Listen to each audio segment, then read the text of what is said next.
درخواست کی تھی ڈاکٹر طاہرہ اقبال سے کہ وہ یہاں تشریف لائیں اور ہمارے اسٹوڈنٹس سے مخاطب ہوں، ان سے ایک مکالمے کی شکل میں یہ پروگرام ہوگا، ہم سارے اس میں شریک رہیں گے۔ ڈاکٹر طاہرہ اقبال اس وقت جو ہمارے اردو فکشن میں بہت نمایاں افسانہ نگار ہیں ان میں شامل ہیں۔ ظاہر یہاں پہ مجھے نظر آ رہے ہیں فکشن پڑھنے والے اسٹوڈنٹس بھی نظر آ رہے ہیں، تو ان کے لیے خاص طور پہ ان کی تشریف آوری کافی فائدہ مند ہوگی، اور انہیں ایک تخلیقی افسانہ نگار سے براہ راست گفتگو سننے کا موقع بھی ملے گا، اور آخر میں وہ ان سے گفتگو خود بھی آپ کر سکیں گے۔ پروگرام کے آخر جو آپ پوچھنا چاہیں گے آپ ان سے پوچھ سکیں گے۔ تو میں درخواست کرتا ہوں ڈاکٹر طاہرہ اقبال سے کہ وہ تشریف لائیں۔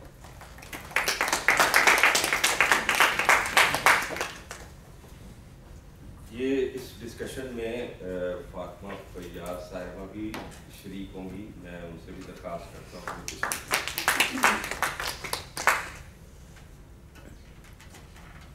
ڈاکٹر صاحبہ کے جو افسانوی مجموعے شائع ہوئے ہیں ان میں سنگ بستہ، ریت، گنجی بار، مٹی کی سانگ، زمین رنگ، یہ ان کے افسانوی مجموعے ہیں۔ اور جو سب سے اہم میں سمجھتا ہوں، کیونکہ جس دور میں ہم رہتے ہیں یہ شارٹ فکشن سے بھی زیادہ لانگ فکشن کا زمانہ ہے۔ وہ نیلی بار کے نام سے ان کا ایک ناول شائع ہوا، اور جب سے یہ شائع ہوا ہے مختلف شہروں میں اور مختلف ادبی پرچوں میں اور ادبی مجلسوں میں اس کے بارے میں مسلسل گفتگو جاری ہے۔ ظاہر ہے یہ اتنا اہم ناول ہے کہ پورے خطے کی، پاکستان کے پورے علاقے کی ثقافت ہے یا زبان ہے یا اس میں بسنے والے انسان ہیں، ان کے وجود کو اتنے خوبصورت طریقے سے اس نے پیش کیا ہے کہ وہ اس کی طرف ہمارے تمام پڑھنے لکھنے والوں کی توجہ مبذول ہوئی ہے۔ ان کا ایک اور ناول گراں کے نام سے ابھی زیر طبع ہے، کچھ دنوں میں وہ بھی شائع ہو جائے گا۔ اس کے علاوہ ان کا ایک کتاب منٹو کا اسلوب، جس میں منٹو کے اسلوب کے حوالے سے ان کا تحقیقی کام ہے، اور پاکستانی اردو افسانہ سیاسی و تاریخی تناظر، یہ ان کا پی ایچ ڈی کا مقالہ ہے اور یہ بھی شائع ہو جائے گا۔ ایک ان کا نگیں گم گشتہ، ان کا ایک سفر نامہ بھی شائع ہوا ہے۔ تو یہ تشریف لائی ہیں، میں اس کو تھوڑا سا فارمل کرتے ہوئے ان کے ناول کے بارے میں چند معلومات پیش کرتا ہوں، اور پھر ہم ڈاکٹر صاحبہ سے پوچھیں گے ان کے تخلیقی سفر کے بارے میں اور ان کے تخلیقی تجربے کے بارے میں کہ وہ کس طرح سے اپنے ناول اور افسانے لکھتی ہیں۔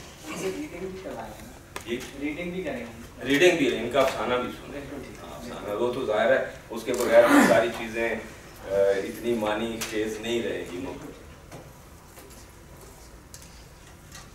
یہ ان کا ناول ہے نیلی بار، اس کے حوالے سے چند صفحات ہیں، مختصر سا ہے۔ ڈاکٹر طاہرہ اقبال کو یہ ناول نہیں لکھنا چاہیے تھا۔ اس ناول کے اسلوب بیان میں وہ سب کچھ ہے جس سے اردو ناول نگار گزشتہ 150 سال میں ڈرتے رہے ہیں۔ طاہرہ اقبال کے اس ناول میں ان سماجی ممنوعات سے چھیڑ چھاڑ کی گئی ہے ہمارا معاشرہ مشرقیت کے نام پر جس کی اجازت نہیں دیتا۔ طاہرہ اقبال کو یہ ناول لکھنا چاہیے تھا کیونکہ اس معاشرے میں کچھ لوگ تو ایسے ہونے ہی چاہیے جو غیر فطری اور غیر انسانی زندگی سے مبارزت طلب ہونے کی طاقت رکھتے ہیں۔ اس ناول کا موضوع انوکھا نہیں ہے کیونکہ اس طرح کے موضوعات پر گزشتہ صدی میں بھی کئی ناول مل جائیں گے۔ اس کا اسلوب انوکھا ہے جو بذات ہی ہماری ثقافتی شخصیت کا بیانیہ بن گیا ہے۔ اس ناول کے وہ عناصر جنہیں فحاشی کہا جا سکتا ہے اور شاید کہا بھی جائے، فی الاصل وہ ثقافتی طاقت ہے جس کے بغیر معاشرے بنجر ہو جاتے ہیں۔ فحاشی سرمایہ داری نظام کی ایجاد ہے کیونکہ یہ نظام انسانوں سے ہر وہ قوت چھین لینا چاہتا ہے جو اس کے لیے خطرہ بن سکے۔ 18ویں صدی سے قبل دنیا میں فحاشی نام کی کوئی چیز موجود نہیں تھی۔ فحاشی ان معاشروں میں پیدا ہوتی ہے جن کی بنیاد فطرت کے بجائے صنعت پر استوار ہوتی ہے۔ صنعتی ترقی نے وہ مصنوعی زندگی پیدا کی ہے جو غیر فطری ہونے کے باعث ہر فطری اظہار کو فحاشی کے منصب پر فائز کرتی ہے۔ اپنے اس ناول میں طاہرہ اقبال کا اسلوب ایسے ہی نظام سے موازنت طلب ہوا ہے، چنانچہ ان پر فحاشی، کفر و غداری کے سارے الزامات عائد کیے جا سکتے ہیں۔ حالانکہ یہ ناول ایسی اخلاقیات کو پیش کرتا ہے جو اعلیٰ انسانی اقدار پر استوار ہے، ایسے مذہب کو رد کرتا ہے جو مذہب کو طاقت کا اعلی کار بناتا ہے اور غیر انسانی رویوں پر قائم ہے، اور ایسی حب الوطنی کو پیش کرتا ہے جو قوموں کو طاقتور بناتے ہیں اور استحصالی طبقوں کی نشاندہی کرتے ہیں۔ یہ ایک پرو ہیومن ناول ہے۔ طاہرہ اقبال کا یہ ناول گزشتہ 2 دہائیوں میں لکھے جانے والے اردو کے چند اہم ناولوں میں سے ایک ہے۔ 20ویں صدی کے اواخر تک اردو ناول نے اپنے 169 سالہ سفر میں جتنا راستہ طے کیا اور جن جن سنگ ہائے میل کو طے کیا، 21ویں صدی میں لکھے جانے والے ناول وہاں سے آگے جانے کی جستجو کی عکاسی کرتے ہیں۔ اس صدی میں ہمارے اچھے ناول نگاروں میں یہ احساس بیدار ہوا کہ گزشتہ کے تجربات کا اعادہ کرنے سے کچھ ہاتھ نہیں آئے گا، چنانچہ اس صدی کے ان 18 برسوں میں موضوع، اسلوب اور تکنیک کا تنوع نظر آتا ہے۔ ہمارے ناول نگاروں کو محسوس ہوا کہ ناول طویل کہانی نہیں ہوتا، بلکہ اس کے علاوہ کچھ اور ہے۔ اس صدی کے ذہین ناول نگاروں میں اس کچھ اور کی جستجو نے چند مختلف ناول ہمارے ادب کو دیے ہیں۔ طاہرہ اقبال کا یہ ناول ان چند مختلف ناولوں میں ایک نمایاں مقام رکھتا ہے۔ طاہرہ اقبال نے یہ ناول اپنے زبان و بیان سے مختلف کیا ہے۔ انہوں نے اس زبان کا انتخاب کیا ہے جو ان کے کرداروں کے ثقافتی ماحول کی فطری زبان ہے۔ انسان کی مکمل شخصیت اس ثقافت کی آئینہ دار ہوتی ہے جس میں وہ نشو و نما پاتی ہے، چنانچہ اس شخصیت کے زیادہ سے زیادہ امکانات اسی زبان میں ظہور کرتے ہیں۔ انہوں نے اس ناول میں مختار سے موکھا، عادل سے عادو ہو جانے والے ان انسانوں کی کہانیاں تحریر کی ہیں۔ ناول کی مجموعی فضا، کرداروں کی سادہ اور وسیب کے مخصوص ڈکشن میں بھیگی ہوئی زبان اور بیان کنندہ کی استعاراتی زبان سے مل کر ایک الگ ذائقہ اور ایک الگ فضا تعمیر کرتی ہے، جو اسے اردو کے دوسرے ناولوں سے مختلف تو بناتی ہی ہے، لیکن اس کے ساتھ ان انسانوں کی بیان کرنے کی صلاحیت بھی پیدا کرتی ہے جو کرداروں کی صورت میں اس ناول میں بکھرے پڑے ہیں۔ ماسی اے ماسی ستو اے ڈوری بھوری جا بھانجی کروالے، پھٹی کی ونڈائی پڑی ہے اخیرلی تیری پنڈ پڑی رہ گئی ہے۔ اس ایک فکرے کے ساتھ یہ اقتباس بھی دیکھیے جو مقامی زندگی کی پوری فضا بھی اپنے اندر سمیٹے ہوئے ہے اور اپنی استعاراتی فضا سے اسے مختلف بھی بنا رہا ہے۔ یہ ایک اقتباس ہم کا کہ اس سارے ہنگامے سے اڑنے والے کچی کلراٹھی مٹی فضاؤں میں گھوم رہی تھی۔ کپاس کے موسم میں سفید کوہرا چڑی بھربھوری مٹی جیسے آسمانوں تلے خیمے تان لیتی ہو، جس میں ہر گھر سے اٹھتا دھواں گندتا لہراتے سیاہ ناگ جیسے ایک مٹیالے خیموں سے بل کھاتے ہوں، ہر سو پھیلے نقش پا جیسے فرش خاک پر ہر ایک نے اپنے ہونے کی گواہیاں لکھ دی ہوں، عورتوں، مردوں، بچوں کے ان گنت پیروں کے نشان دھنسے تھے جیسے چھوٹی چھوٹی قبریں کھدی۔ یہ طاہرہ اقبال کی زبان ہی ہے جو فطرت کی رعنائیوں، بے باکیوں، بہیمیت، صفاکی، بلعجبی، بے اختیاری اور بے ساختگی کو بیان کرتی ہے۔ یہ باہر پھیلی ہوئی فطرت بھی ہے اور انسان کے باطن میں موجزن فطرت بھی۔ یہی وجہ ہے کہ ان کے ناولوں کے کرداروں میں تکبر، غرور، غصہ، انتقام، ظلم، بے بسی، بے اختیاری، بھوک، ننگ، آزادہ روی، مجبوری، لاچاری، بیماری اور تسلیم کے سارے ہی رنگ بیان کرتے۔ ایک نظام ہے جس کے سامنے اعلیٰ و ادنا، امیر و غریب، सब हेज हैं और समाजी हदूद व क़यूद के पाबंद हैं। ताहिरा इकबाल आदर्शवादी नहीं हैं, हकीकत भी उनके यहाँ इकहरी और सतही नहीं है। चुनाचे नावल अपने फितरी बहाव में आगे बढ़ता है।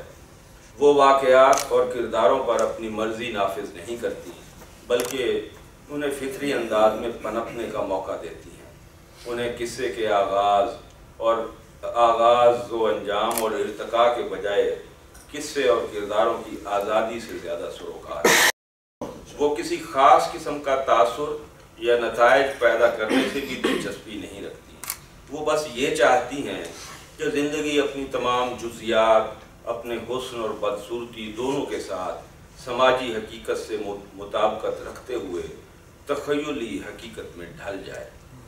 अगर कोई कारी या नक्काद ताहिरा इकबाल के इस नावल को सिर्फ इस बिना पर अच्छा नावल करार दे कि इसमें नीली बार की सकाफत को पेश किया गया है, तो वो असल नावल की खामी बयान करेगा। क्योंकि नावल न महज सकाफत है, न ज़बानो बयान, न उसलूब, न किरदार।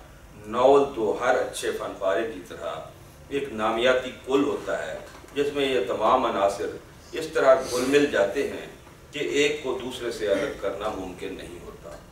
तज्ज़िये की खातिर इन अनासिर को अलग अलग ज़ेर बहस लाया जा सकता है, लेकिन जिस तरह नावल निगार का बुनियादी काम ज़िंदगी की बाज़ियाफ़त है, इसी तरह नक्काद को भी यही फरीज़ा अंजाम देना होता है कि वो किरदारों और उनकी ज़ुबान का ताल्लुक़ ज़िंदगी से कायम करे। इस नावल में किरदारों की सनवियत से ताहिरा इकबाल ने उस ज़िंदगी का सुराग लगाया है जो ज़ाहिर या तारीख़ व तहज़ीब के अंदर कहीं मुअज्जन होती है। एक तरफ हुक्मरान तबका है जो उलमा, पीरों, जागीरदारों, ज़मींदारों, सनतकारों और वज़ीरों पर मुश्तमिल है, और दूसरी तरफ चपटी नाक वाले काले कलूटे ग़ुलाम हैं जो इन सब की खिदमत गुजारी के ज़रिए ज़िंदगी के इस कारवां और मुआशरे के इस निज़ाम को रवां रखे हुए हैं। नावल का असल किरदार यही चपटी नाक वाले ही हैं जिनके वजूद तक रसाई हासिल करने के लिए ताहिरा इकबाल ने दूसरे किरदार भी मुतारिफ़ करवाए हैं। उन्होंने ज़िंदगी के तज़ाद से इसे समझने की सही की है, जिसमें वो कामयाब हुई है। उनके इस नावल की यही खूबी जो उन्हें अपने हमअस्र नावल निगारों में नुमायाँ करती है, वो उनकी वो तख्लीकी कुव्वत और बेखौफी है, जिसकी वजह से उन्हें सब कुछ बयान करने की सलाहियत हासिल हुई है। उर्दू नावल निगारों को अमूमन अपने तख्लीकी अमल पर शऊर के पहरे बिठाने पड़ते हैं, क्योंकि वो उन टैबूज़ को तोड़ते हुए डरते हैं जिनका तोड़ना संगीन जुर्म है और जिसकी पादाश में बहुत कुछ बर्दाश्त करना पड़ता है। ताहिरा इकबाल ने बड़ी जुरतमंदी से हमारी पूरी ज़िंदगी को उसकी कमज़ोरियों, मुनाफ़क़तों, खामियों, मसलहतों और मजबूरियों समेत पेश किया है। एक तरफ ये समाजी मजबूरियाँ हैं तो दूसरी तरफ इंसान की जबिली मजबूरियाँ हैं, और इन दोनों की मौजूदगी में वो आइडियल इंसान अनका है जिसकी खबर आदर्श, नज़रिए, तसव्वुरात या मज़ाहिब देते हैं। उन्होंने उस कसरी इंसान के किस्से तहरीर किए हैं, क्योंकि यही कि कसरी इंसान ही असल इंसान है और सारी हाव हू और सब रौनक व हंगामा इसी के दम से जारी है। इस नावल का ज़माना पाकिस्तान की 70 साला ज़िंदगी पर मुश्तमिल है। अगर ये कहा जाए कि नावल का मरकज़ी किरदार पाकिस्तान है जिसे नीली बार के दरीचे से देखा गया है, तो कुछ गलत ना होगा। ये किरदार मुहाजिर, मकामी और मुक़्तदर से मिलकर मुकम्मल होता है, और मुसन्निफ़ा ने इसे ऐसे ही पेश किया है। अय्यूब खां के माशाअल्लाह से आगाज़ होने वाली पाकिस्तान की तारीख़ को नावल निगार ने न अपनी नज़र से देखा है, न किसी मुअर्रिख़ की नज़र की तरह देखा है, बल्कि उन्होंने इसे उन मुहाजिरों और मकामियों की नज़र से देखा है जो बराह रास्त इससे असर पज़ीर हुए हैं।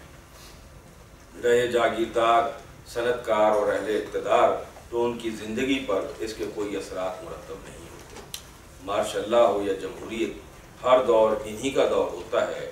कोई दौर इनकी मदद के बगैर आगे नहीं बढ़ सकता, लेकिन ज़िंदगी की रंगारंगी हाशिए पर रहने वाले انہی حاشیہ برداروں سے پیدا ہوتی ہے۔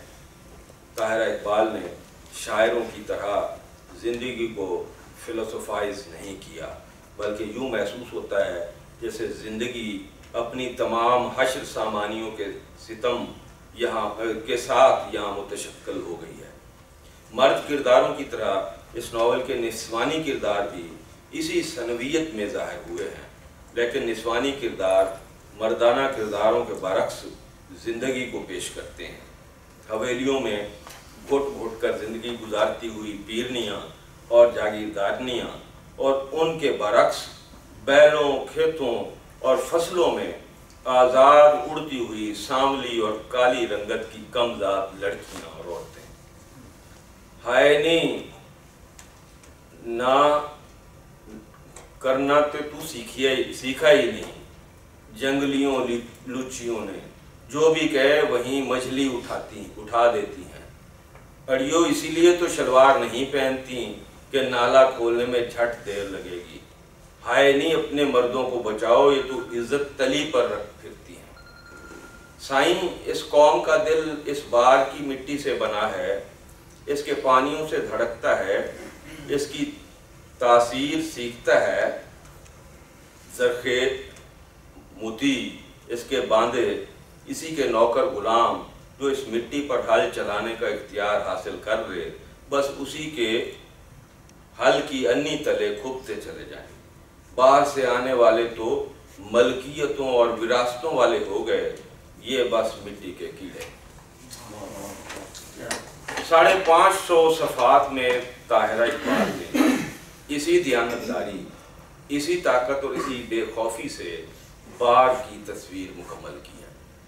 شریعت کو دہشت گردی اور خانقاہیت کو جنسی و معاشی استحصال، سیاست کو ماشاء اللہ کا اسیر بنتے ہوئے انہوں نے جس صداقت سے دکھایا ہے، اتنی ہی صداقت سے ہجرت کر کے آنے والوں اور چپٹی ناک والے گوشت کے متحرک بتوں کی دم گھونٹتی دنیا کی عکاسی بھی کی ہے۔ اس ناول کی اصل اہمیت یہ ہے کہ اس میں خاص خطے پر کیمرہ فکس کر کے انہوں نے زندگی کی متحرک اور 3 ڈائمینشنل تصویر ہمارے سامنے رکھی ہے۔ یہ کام انہوں نے نیلی بار کی زبان کو اردو میں منتقل کر کے انجام دیا ہے، جس کی وجہ سے اس فضا کی تعمیر و تشکیل ممکن ہو سکی ہے جس نے تاریخ اور تہذیب و ثقافت کو حقیقی زندگی میں منقلب کیا ہے۔ اور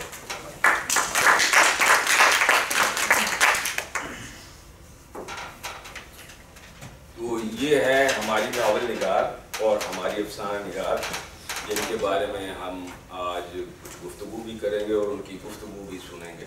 سب سے زیادہ ہم ان کی گفتگو سنیں گے، تو میں ان سے درخواست کرتا ہوں کہ وہ اپنے تخلیقی تجربے کے حوالے سے اور اپنے کام کے حوالے سے کچھ باتیں آپ کو بتائیں۔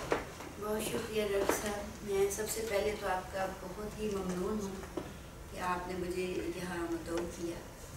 ڈاکٹر صاحب جانتے ہیں کہ میں بہت ہی گوشہ نشین سا بندہ ہوں، ایک طرف لگی ہوئی اپنا کام کرتی رہی۔ ہاں اگر کہیں حرف کی شناخت ہو گئی تو ٹھیک، ورنہ اپنے کام میں کوئی ایسا نہیں محسوس کیا کہ کوئی ایوارڈ ملے یا کوئی اعزاز ملے، اور خاموشی سے کام کیا۔ میں سوچ رہی تھی کہ نبض کے بچے بیٹھے ہیں تو میں انہیں ایسی کیا بات کہہ سکتی ہوں، کیونکہ وہ ابھی ہم آفس میں بیٹھے ہوئے یہی بات کر رہے تھے کہ یہ بچے ہر لحاظ سے، علم کے لحاظ سے، ذہن کے لحاظ سے ہم سے بہت آگے ہیں۔ تو مجھے ایک ہی چیز ہے جو میرا خیال ہے کہ مجھے آپ سے شیئر کرنی چاہیے کہ میرا تعلق ایک چھوٹے سے گاؤں سے ہے، بہت پسماندہ گاؤں، اور ایک بڑے زمیندار گھرانے سے۔ اور میں نے دنیا کو اس وقت دیکھا جب میں ایز اے لیکچرر باہر نکلی۔ میں نے کسی اسکول کالج سے نہیں پڑھا باقاعدہ، میں نے پہلی بار کالج کو ایز اے لیکچرر دیکھا، اور یہ ایک اس سے میری خامی سمجھے یا فطرت کی دین سمجھے کہ میرا کوئی استاد بھی نہیں تھا، میں نے کسی سے پڑھا نہیں ہے، جو فطرت نے سکھا دیا، جو کتابوں نے بتا دیا، میں نے اسی سے سیکھا، اور کہیں بھی کسی چاہے تخلیقی تجربہ تھا یا درسی کلاسیں تھیں، کسی سے فیضیاب نہیں ہوئی۔ پرائیویٹ پڑھتی رہی اور انتہائی نامساعد حالات میں پڑھتی رہی۔ آپ سے ایک بچوں سے شیئر کروں کہ ہمارے یہاں بی اے میں انگلش کے 12-13 نظمیں ہوتی تھی جو ہمارے سلیبس میں شامل تھی، اور میں اپنی کتابیں اپنے منشی سے منگوایا کرتی تھی۔ منشی جو کتاب لا دیتا، جو سبجیکٹ لا دیتا، مجھے وہی پڑھنا، میری اس میں کوئی چوائس نہیں ہوتی تھی۔ تو مجھے ایک کتاب ملی جو کہ بہت بڑی تھی اور اس میں 660 نظمیں تھیں، اور آپ کو حیرت ہوگی کہ میں نے وہ 660 نظمیں تیار کی۔ جب میں پیپر دینے کے لیے آئی تو مجھے پتہ چلا کہ کل کوئی 20 کے قریب نظمیں جو ہیں وہ سلیبس میں تھیں، جس میں سے 8-10 باقی اسٹوڈنٹ نے تیار کی۔ تو ان حالات میں جو ہے وہ میری تعلیم ہوئی۔ اور ابھی ڈاکٹر صاحب نے کہا کہ مشاہدہ، اور ہمارے ہاں بہت پڑھتا ہے، جس طرح آج میں بیٹھی ہوں ایسے نہیں تھا۔ تو میں نے تقریباً 10 سال کی عمر میں پردے میں چلی گئی، اور جو کچھ میں نے بعد میں لکھتی رہی وہ میں وہی چیزیں میری باز خانی تھی جو کہ میں 10 سال کی عمر تک میں نے اس گاؤں کو دیکھا اور اس فطرت کے ماحول میں سے میں نے سیکھا۔ لیکن میں رہی گاؤں میں، تاکہ 92 میں میری شادی ہوئی تو میں شہر میں آئی۔ تو میرے ہسبینڈ جو ہیں وہ میرے بہت ہی انہوں نے میرا ساتھ دیا۔ وہ CSP آفیسر تھے، بڑے کھلے دل و دماغ کے آدمی تھے۔ انہوں نے مجھے کہا تم کتاب چھپواؤ۔ میرے پاس بوریوں میں بھری ہوئی کہانیاں تھیں۔ میں نے کہا مجھے یقین نہیں ہے کہ یہ میری کہانی اس قابل ہے کہ کسی کے ہاتھ میں جائے۔ تو انہوں نے کہا کوئی بات نہیں، تم کتاب چھپوا لو، تمہارا 150 تو کالج میں سٹاف ہے، ادھر چلی جائے گی، 100 کو بانٹ دینا، 50 آپ گھر میں رکھ لیں۔ تو میرا بس اتنا ہی تھا۔ تو میری وہ کتاب جو ہے، میں نے آپ کو یہ حیرت ہوگی کہ فیصل آباد کے ایک شاعر ہے مقصود وفا، مجھے کسی نے کہا کہ آپ انہیں بھیجیے کہ وہ اس کا دیباچہ لکھے۔ میں انہیں نہیں جانتی تھی، میں نے انہیں بھیجا۔ انہوں نے واپسی مجھے فون کیا، انہوں نے کہا آپ تو ٹھیک ٹھاک افسانہ نگار ہیں، میں آپ کی کتاب یا مصدر جو ہے وہ قاسمی صاحب کو بھجوا رہا ہوں۔ میں بہت ڈری کہ قاسمی صاحب کی ایک کتاب میرے ہاتھ لگی تھی، کپاس کا پھول، جسے میں نے اتنی بار پڑھا تھا جو اسپر ہو گئی تھی۔ تو میں نے کہا وہ کیا کہیں گے، میں کیا لکھتی ہوں۔ لیکن حیرت کی بات ہے کہ انہوں نے لکھا، انہوں نے کہا کہ ایسا افسانہ تو مجھے دور زرعی میں بھی کم نظر آیا، اور آپ نے بہت مجھ پہ کرم کیا کہ طاہرہ اقبال کی کہانیاں مجھے لکھوائی۔ بس پھر وہ ایک حوصلہ ایسا تھا کہ پھر وہ قلم رکا نہیں۔ وہ جو پہلے میں نے آپ کو بتایا کہ کئی 100 کہانیاں جو میرے گاؤں کے دور میں میں نے لکھی اور بوریوں میں بند تھی، پھر میں وہ واپس گئی تو انہیں ڈھونڈوں، لیکن وہ تنور میں جل چکی تھی، تو وہ مجھے نہ مل سکی۔ لیکن یہ ہے کہ میں لکھتی چلی گئی اور قلم رکا نہیں۔ اور تقریباً 2 سال پہلے جب میرے ہسبینڈ کی بہت سڈن ڈیتھ ہوئی، اس کے بعد سے اب تک شاید میں نے نہیں کچھ لکھا۔ لیکن اب میں باہر نکلنے لگی ہوں، مجھے کوئی بلاتا ہے تو میں چلی جاتی ہوں، اس لیے اور بہت شکریہ ادا کرتی ہوں کہ مجھے اس کیفیت سے نکلنے میں مدد مل گئی۔ تو میں آپ سب کی بھی شکر گزار ہوں کہ آپ نے مجھے یہاں متعارف کیا، ڈاکٹر صاحب آپ کی ڈاکٹر صاحب سب کی۔ تو یہ تو میری وہ تھوڑی سی کہانی تھی جو میں نے سوچا کہ میں آپ کو بتاؤں، اسے آپ اسٹرگل کہہ لیں یا اسے آپ، بہرحال میں نے MA اردو بھی کیا، پھر میں فارغ ہوئی تو میں نے سوچا میں کیا کروں، میرے پاس کرنے کو کچھ، تو میں نے MA اسلامیات بھی کر لی۔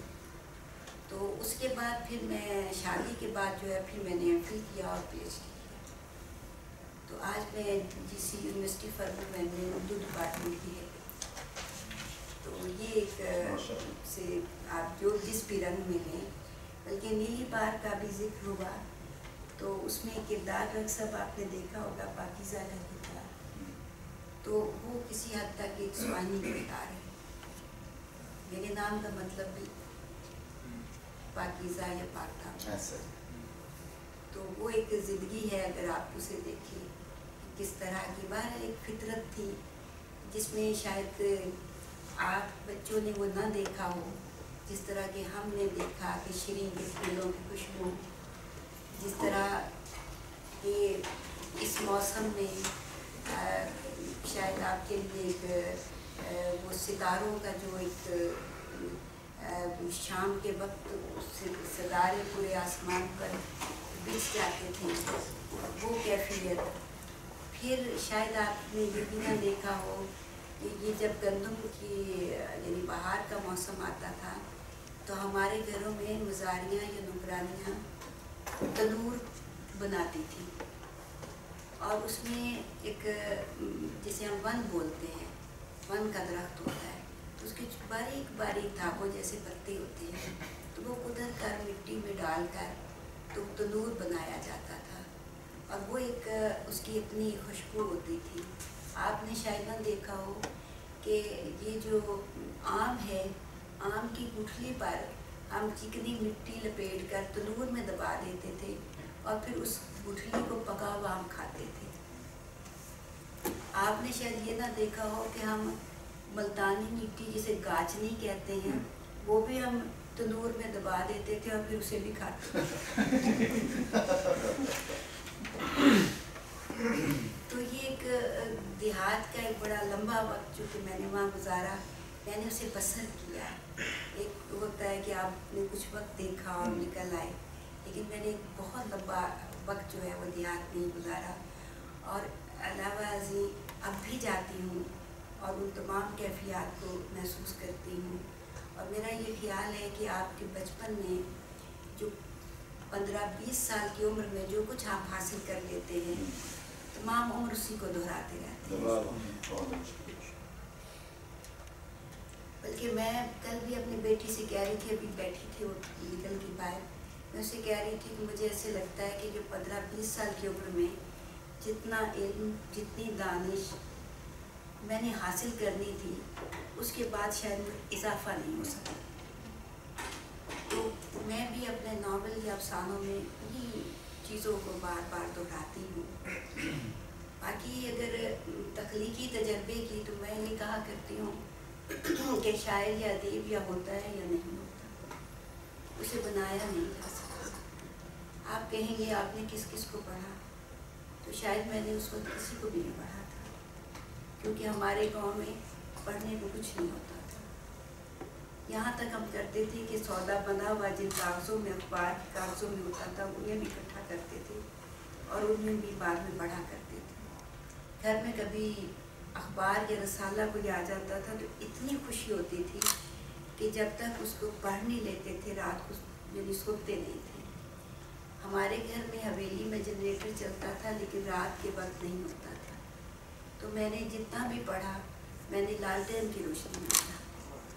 लालटेन की रोशनी पर इतने पतंगे आते थे, इतने कीड़े आते थे कि मेरे बाल में कोई ऐसा नहीं होता था जिसमें मैं पतंगा ना लगा पाऊँ। और मैं शुरू में उतारती थी, फिर मैं सोचती थी कि अगर मैं यही करती रही तो मैं तो पढ़ नहीं सकती थी, तो मैं छोड़ देती थी। वो अपना काम करते रहते थे, मैं अपना काम करती रहती थी। सुबह उठती थी तो पूरा सर जो है वो उनके काटने से ज़ख्मी हुआ था। बहुत अरसे के बाद मेरे कुछ मतलब चेस्ट में तकलीफ़ हुई, मैं डॉक्टर के पास गई तो उसने मुझे कहा कि आप सिगरेट पीती नहीं थी। तो मैंने कहा क्या बात आप कर रहे हैं, तो मैंने सोचा कि अच्छा वो जो मैं धुआं फूंकती रही हूँ लालटेन का, तो उसने मेरे अंदर ये चीज़ जो है वो पैदा की। तो 2-2 लालटेनें रख के पूरी रात पढ़ते रहना। और चूँकि कोई गाइडलाइन नहीं थी, कोई उस्ताद नहीं था, किसी तरह का कोई ये नहीं समझ आती थी कि इम्तहान देना है तो कौन सा सिलेबस है, तो अंधे कुएं में जो है वो बस करते रहे। तो शायद उस्तादों का ना होना तो आपके हाथ में अच्छा ही मैं ये लगा था किस लिए बात गई थी, उसी रियासत का है कि आज बच्चे लागे से कहना लिख दे। इस यूनिवर्सिटी ने मुझे बुलाया शायद ये उसी रियासत का सिला है। तो हमारे लिए बहुत एजाज़ है आपकी तशरीफ़ आवरी, और हम सब ने आपकी चीज़ें में से बहुत सौ में पढ़ी हुई हैं, और बहुत ही मुख्तलिफ आपका जो कहानियों का और किरदारों का ख़ास तौर पर एक मुख्तलिफ फ़ज़ा है, और फिर ज़ुबान की ख़ास तौर पर नावल में जितनी सफाई से और जितनी महारत से, चूँकि ये सारा कुछ आपका ज़ाती तजुर्बा है और ऐसे आप पर आपकी अपनी सरगुज़श्त है, वो सारे मुशाहिदे और वो सारी चीज़ें, इसलिए वो बहुत ही गैर मामूली हद तक उनमें कशिश है। हम अगर कोई एक अफसाना सुन ले और फिर कोई बात अगर हम जारी कर लें तो ये ज़्यादा अच्छा नहीं होगा। एक थोड़ी सी बात जबकि जैसे सर आपने भी कहा, इनकी फर्स्ट हैंड नॉलेज है,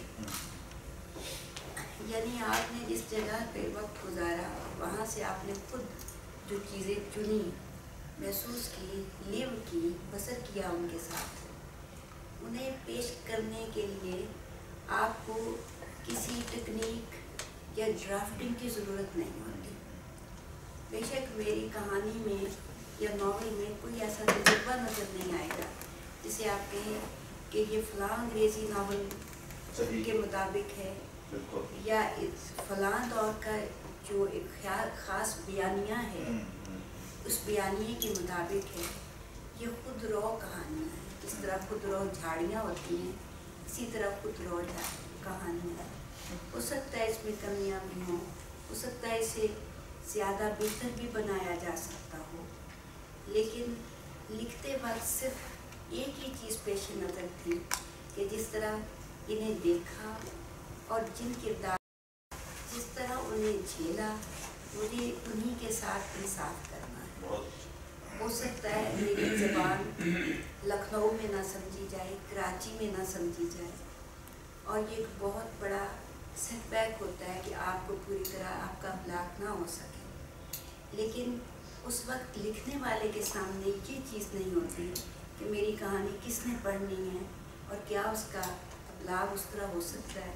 उस वक्त उसकी सच्चाई सिर्फ उस मौजू और उस किरदार के साथ होती है जिसे वो पेश करना चाहता है।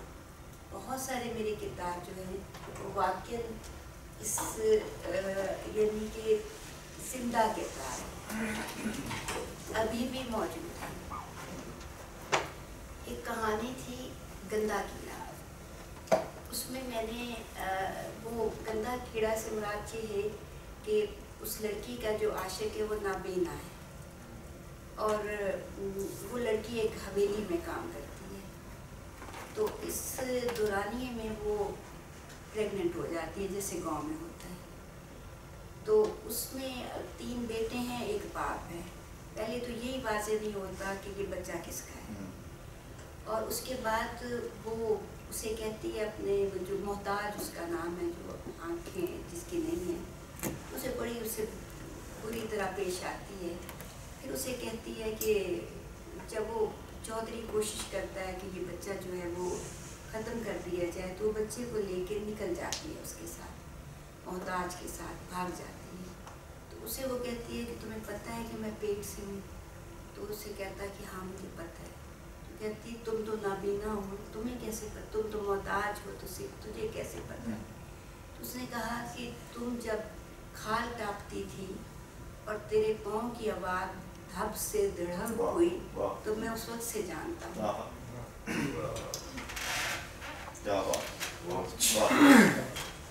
तो फिर वो से कहता है कि तू ये गंदा कीड़ा क्यों रखना चाहती है?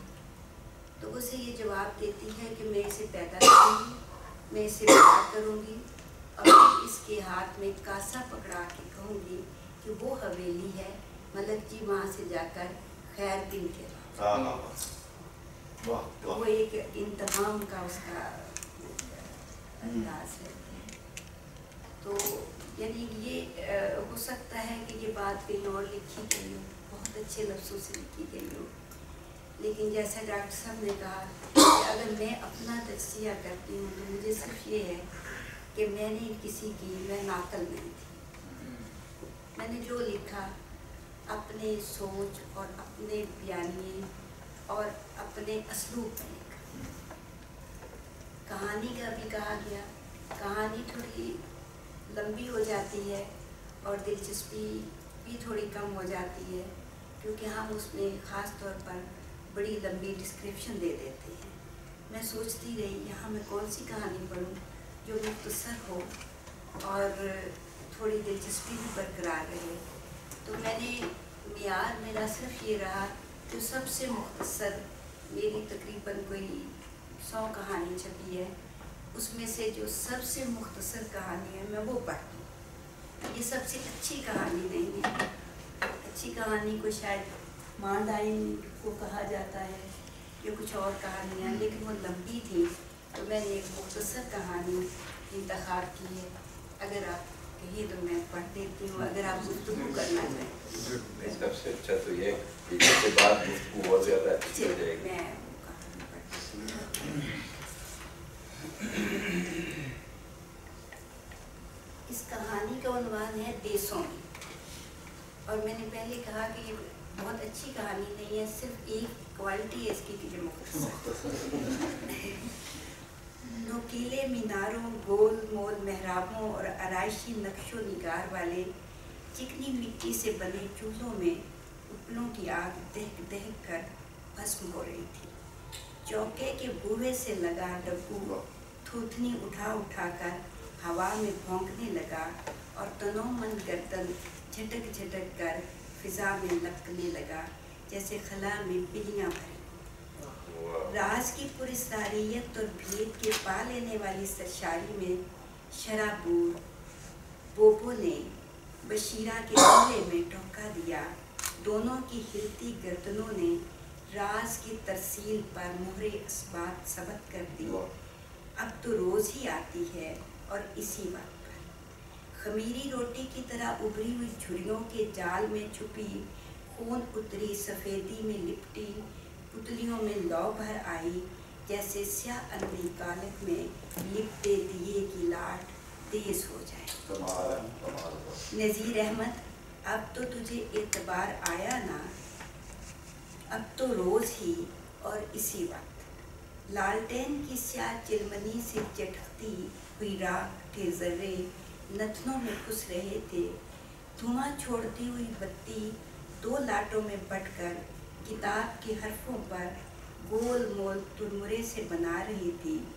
मकसद की जस्तजू और इस्तेदाद की कोताही के पेचीदा जाले में लिपटी नागवारी लड़के के चेहरे को करख्त बना गई। उसने बोलने के लिए मुंह खोला तो उड़ती हुई राख गर्म राख हलक में चढ़ गई। पता नहीं कब खत्म होगी ये जहालत। लड़के ने किताब के कई सफ़ात यकबार की उलट दिए, जैसे अड़ियल समय को एड़ लगा दी। तेरी किताब में क्या लिखा है कि रूह नहीं होती? बेदांत के पोपले मुंह से निकलते हुए हर्फ अंदर के खौफ की तरह लरस रहे थे। चूल्हे में भरे उपले अपने सालम शक्ल में भस्म हो चुके थे, जिनकी अंदरूनी तह से कहीं कहीं किसी किसी सुराख से जरा जरा धुआं उठ रहा था। बहुत अच्छे। रूह तो होती है, लेकिन ये नहीं लिखा कि वो कुत्तों को तो नजर आ सकती है मगर इंसानों को नहीं। लड़का तंदना कर उठा जैसे वो अहमद बच्चों की क्लास का फाजिल उस्ताद हो, और मुड़ा लुढ़कनियाँ खाता हुआ चौके से बाहर निकल गया। लेकिन मुझे तो सब नजर आता है ना, जब उसने मेरे सामने, अपनी माँ के सामने, इन भौरी आँखों के सामने खूब छलांग मारी। तेरे तीनों मामे करपानों में सिल गए, बाप तेरा संगीनों में परोया गया। मुंह और दीदों से लहू की फवार छूट गई। पियो ने कहा नेक बेगम खूह में नहा जा, तो वो अंधे खूह में नहाने को कूद गई और फिर नहा कर बाहर न निकली। शहादत की उंगली फिजा में सुरत से घूम रही थी। नेक बेगम दिए नी तू ही नावण नो जा, हाय मर जावे दिए नी तू ही नावण नो जा। और तसैया नहा कर आया, हाय मर जावे सी दिए नी मारी वो डूंगड़ी छाल। हाय मर जावे दिए नी वाल ते तेरे गस गस लम्हे, हाय मर जावे दिए नी अड़े सरूटियां दे नाल। हाय मर जावे दिए नी अखियां तेरियां बलन मशाला, हाय मर जावे दिए नी भरिया रेतू दे नाल। शहादत की उंगली छुरियों सदा लजलजी तोरी की मानत फिजा में दाएं से बाएं बाएं से दाएं गर्दिश करती रही। सालम भसम हुए उपलों में बने छोटे छोटे सुराखों में जले भुने गोबर के कीड़ों के बतन से उठता कड़वा कसैला धुआं रक्कत अंगेज बैन में सुलगता रहा और इर्द गिर्द बैठी मैलखोरी बुकलों में भर गया। फुसर फुसर नाक की लाल मिर्च से खनक से बहता कतरा कतरा पानी गर्म राख में सू सू टपकता रहा। बशीरा ने मुट्ठा भरकर छड़ियों का दहकते हुए उपलों पर फेंका और उड़ती हुई राख में गाल फुला फुला कर फूंकने लगी। स्याह धुएं का बादल लकड़ियों की तह से उठा और आग के लांबों को लपेटता हुआ बनेरों पर चढ़ गया। विनेक बेगम दिए नी हाय मर जावे दिए नी। यख बस्ता सन्नाटे में भूं भूं हारन चीखने लगा। नज़ीर अहमद ने नाक तराशीदार लकड़ी के तख्तों से बना बड़ा सा गेट खोल दिया। ट्रैक्टर ट्राली में सवार उसके तीनों बड़े भाई अंदर आ गए। कीनों गाजरें मूलियाँ गन्ने झोलियाँ भर भर बच्चों ने लूट ली। ट्राली में कदर मच गया। तीनों 6-6 फुट के कड़ियल जवान अपने अपने कोठों में चले गए। तीनों की बीवियों ने गेहूं के रंगे नाड़ से बनी चंगेरों में सरसों के साग पर मक्खन के पेड़े रखे और पलवों से ढांप कर खाना अंदर।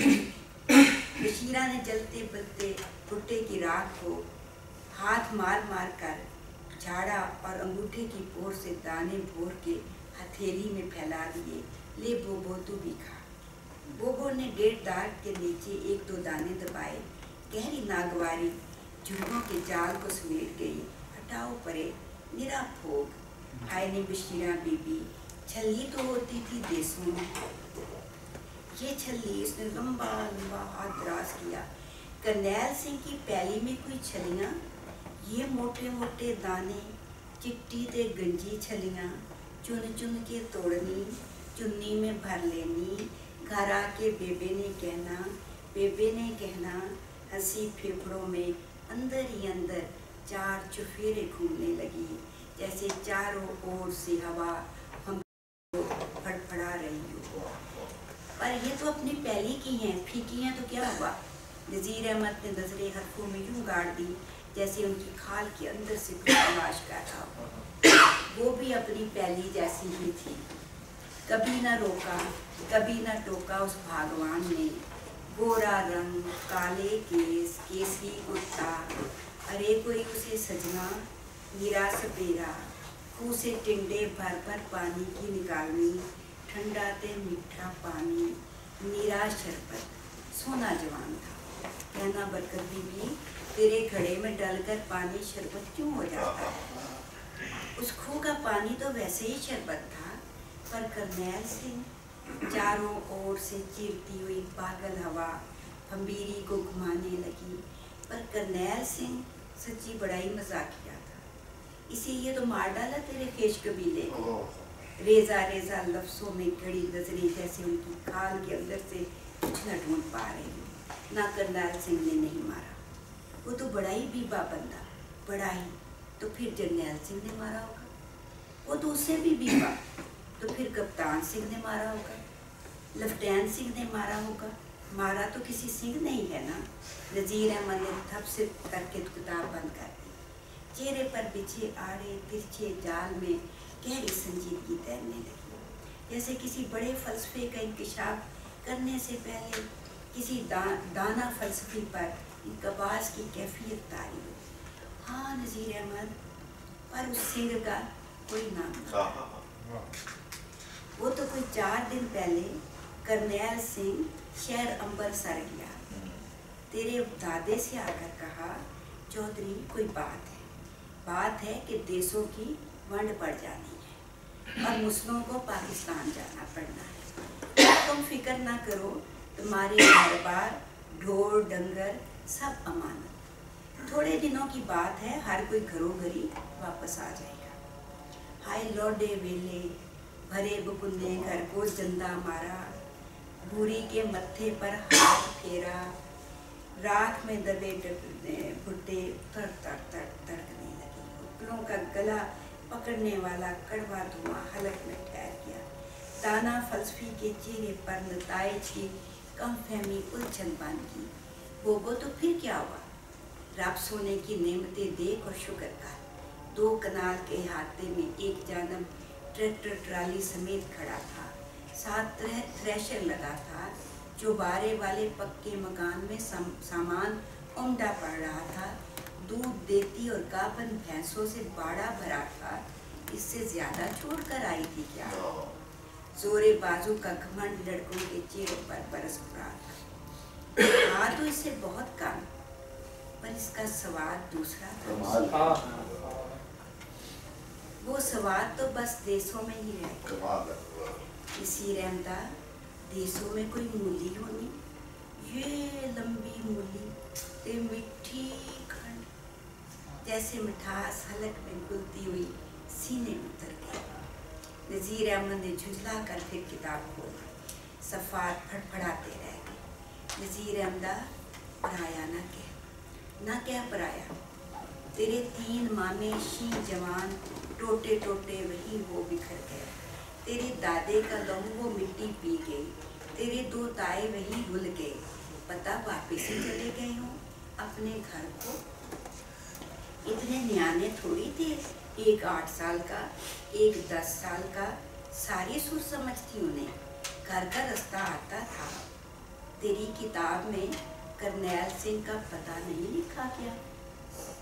अरे बोबो, न जाने किस करपान में लिपट गए होंगे बेचारे। करनैल सिंह के पास थोड़ी गए होंगे वापस।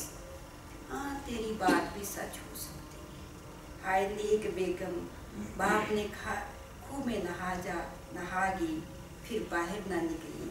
नेक बेगम दिए में तूने नावण जा। बशीरा अली ओ बशीरा हुआ खोल, कड़ाकेदार आवाज बैंड के रिदम में रोड़े परोगी। लो आगे डाय, काली डाय उठाकर फेंक दी कलेजे की बोटी। अरे 6 महीने की बशीरा थी, सड़े हुए मुर्दों के ढेर पर जिन्हें कुत्ते और गिद्ध नोच रहे थे, नाक में पल्लू अड़स कर फेंक दी। अड़ियो, अगर मैं पीछे ना होती, अगर तू पीछे ना होती तो ये तेरी बहू कैसे बनती? कड़ाकेदार नखरे में सारी दीगर आवाज़ें लिपट गई। मैंने उसी वक्त कह दिया था, जिसने इसे जिंदगी दी वही इसकी मालिक, चाहे तो संभाले चाहे तो मारे। भज्जो टेढ़ी मेरी लाठी टेकती, मुंह नाक से भाप छोड़ती, सू करती, चूल्हे के करीब बैठ गई। झुर्रियों के चेहरे की झुर्रियों में बहती हुई अनगिनत कहानियाँ आज की तपश में सुलगने लगी।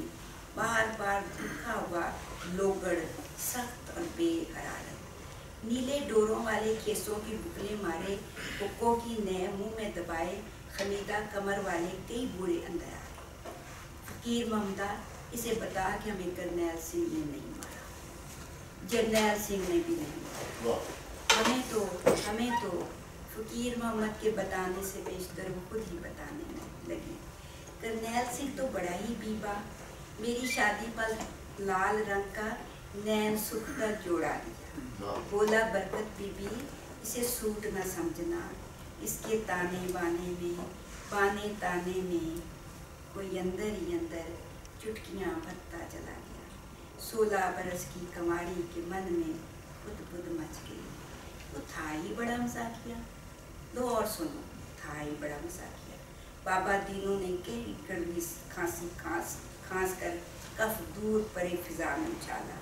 डब्बू ने आवाज से आवाज मिलाई, खुरी ना निम्मत, हंस लैंदियाँ ला तो रो दे दियाँ दस। हम तो आज तक कुछ और ही समझते रहे। करनैल सिंह बड़ा पीपा। तो बुड्ढे की और सुनो न, तुम क्या समझते रहे? मैं न जानती थी तेरे लक्षण। सुरिंदर कौर के खुरे पे खुरा तरता, बावले कुत्ते की तरह हर वेले पीछे लगा रहता। दुपट्टा बदल सहेली थी मेरी, सब बताती थी मुझे।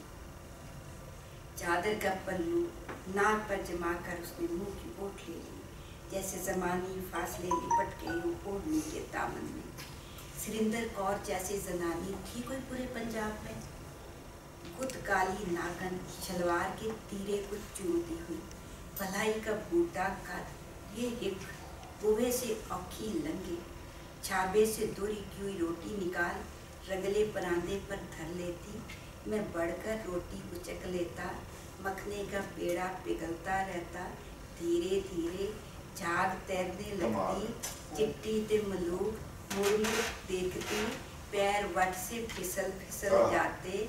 साथ आ रही थी मेरे पाकिस्तान, बोली देशों में क्या रखा है, जो तेरा देश वो मेरा देश, पर अब्बा ही न माना। कहानी की दिलचस्पी तकरार की यकसानियत निकल गई, चूसे हुए गन्ने के फोक की तरह हलक में बुरादा सा उड़ने लगा। नौजवानों ने हलक में उड़ते बुरादे को थू थू गल दिया। आह वाह करा, हर हर वक़्फ़ के लम्हे से वो खूब वाकिफ थे। लो संतरा खाओ, अपने बाग का मेवा है। नसीर अहमद ने बोरा खींच कर बीचों बीच उलट दिया। बहन बरकते संगतरे तोड़ते थे देशों में, मोटे ते रसीले निराश है उगला हुआ खोक फिजा में मारने को, ते मूलियां ते गाजरें मिठी ते खंड ते टपटी आम। करनैल सिंह की पैली में कतार अंदर कतार छोटे छोटे कद के आमों के बूटे, जैसे हरी बुकले मारे पिटियारे झाजरे उठाए, कतार अंदर कतार चली जा रही। घुटी घुटी हंसी पल्लू में अबाब से पटने लगी, जैसे कुएं की तह में डोल डाल दिया गया हो। उसने फज्जों के कान के करीब मुँह लाकर नस्वार की चुटकी कल्ले में दबाई। चुन चुन के टपके आम केसरी चुन्नी में भाई, चुन चुन के सितारे आँखों में उतर आए, चुन चुन के यादें सीने में भर आई। 80 बरस की गुड़िया घोर तारीफ खंडर और हरारत चमकीली धूप, सारे नशेब में उतर गए, सारे रेगजार सुनहरे हो गए। सारे आम बस करनैल सिंह की पैली में ही थे, बाहर भी होते थे, वो भी बड़े मीठे थे। बाबा दीनू धूप की हिद्दत से घबरा गया, बाहर भी उगते थे, पर तेरी पैली के तो खट्टे ही होते थे ना। पैल डालता था तेरा आपा, सारा साल सर इकट्ठी करता रहता, खट्टे खजूर। करनैल सिंह की पैली के आम तो मीठे शहद, कुएं के पैंदे में डोल ऊंधा हो गया, बुलबुले सूरज से फटने लगे। कहना कदी सानों में छुपाओ, मैं खींच के आम मार केसों में उलझ जाता। और चुप हो, मैं आमों के झुंड की ठंडी ते सरमई छाँव में छुप जाती। नज़ीर अहमद, तू 2 जमातें पढ़ा हुआ है? नज़ीर अहमद तिबरा कर उठा, जैसे उसकी सनदों उसकी आंखों के सामने आग लगा देती। वो कितनी बार बताया है, मैंने 12वीं जमात का इम्तहान दिया। अच्छा 12 जमात। करनैल सिंह 4 जमातें पास था, जैसे जवाबी पत्थर ज्यादा वजनी। तो फिर अनपढ़ ही हुआ ना। पर नीम और श्री के झुंड में भरे कुत्तों के वॉल को पत्थर मार मार कर भगाने लगा। ना नज़ीर अहमद ऐसा ना थे, वो बड़ा पढ़ा लिखा था ना, तभी सारों को करपानों में सी दिया और नेक बेगम को खूह में धक्का दिया। उसने तो धक्का नहीं दिया, ना उसने धक्का दिया। वो तो बाप ने कहा नेक बेगम खूह में नहा जा, वो नहा गई, फिर नहा के बाहर निकली। पीपल नीम और श्री के गहरे झुंड में दुबका डब्बू थुथनी उठा कर फिजा में फूंकने और पिछले पंजे जमीन में गाड़ कर जस्त भरने लगा, जैसे हर सू बिल्लियाँ भरी। नेक बेगम धीरे नी तुम ही नामन हो जा, हाय मर जाने धीरे नी तुम ही नामन हो जा। जिस रोज गाँव में बिजली आई, उस रोज़ नज़ीर अहमद का पहला पर्चा था और अगले रोज़ मुतालिया पाकिस्तान का पेपर था। वो रात के पिछले पहर तक बरकी रोशनी में किताब के रेजा रेजा लफ्ज़ों के अंदर झांकता रहा। कोठे में बनी परछत्ती नमा पुख्ता शेड पर धरे कांच और स्टील के बर्तनों पर रोशनी की लाटें बिखरती रही और शेड के नीचे बिछी गोबो की चारपाई पर ब्रोकेट के लिहाफ पर फैलती रही। केसरी ब्रोकेट के लिहाफ पे से उसका सिर्फ मुंह झांक रहा था, सर्द रोशनी में छुपा जैसे केसर में बोल ऊन उतरी सफ़ेदी में मकैयत मैली पुतलियाँ पीले रंग में रंग गई। बोबो ने निस्वार की चुटकी गले में दबाई, डेढ़ दाढ़ के अंदर पिचका हुआ गाल फूल गया, सुराख सदा गुब्बारे में हवा भरती और निकलती रही। नज़ीर अहमद, गाँव में बिजली आ गई। हाँ बोबो, आ ही गई आखिर। इधर उधर बिछी चारपाइयों में सोए अफराद के खराटे फटे भूपू की तरह मुख्तलिफ साज मचा रहे थे। डब्बू चुप हो गया। नज़ीर अहमद, इतनी लौ हो गई है, अब कैसे, अब कभी ना बोलेगा। हाँ बोले भी क्यों, तेरी किताब के हर्फ ज़्यादा साफ नजर आने लगे हैं। बोलना नज़ीर अहमद। हाँ ये तो है। करनैल सिंह का पता नहीं नजर आया। बोबो, लड़के के सेहत पर बेजारी नाकहानी पत्थरों की तरह बरस गई, जैसे जुमला उसकी चिढ़ बन चुका। बाहर फैला गहरा सन्नाटा बरकी कुमकुमों ने गुजार दिया था। न जाने डब्बू कहाँ सो मर गया था। पीपल, नीम और शीर के यख बस्ता अंधेरे में कहीं सिमट गया था शायद। नज़ीर अहमद, तुझसे एक बात कहना थी। क्या है बोबो? नागहानी पत्थरों की बारिश शदीद हो गई। नज़ीर अहमद, इस किताब में लिख दे नज़ीर अहमद। क्या लिखूं?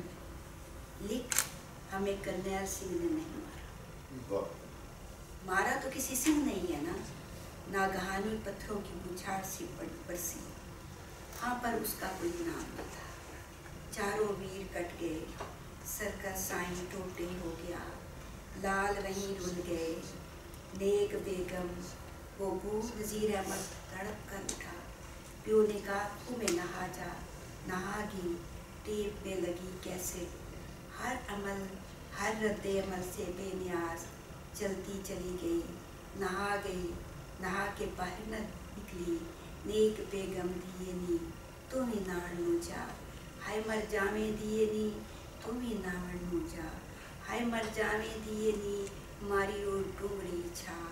हाय मर जामे, हाय मर जामे। पूरा कोठा बैनों और चीखों से थर्रा उठा, जैसे जगबार की गदर मच गया।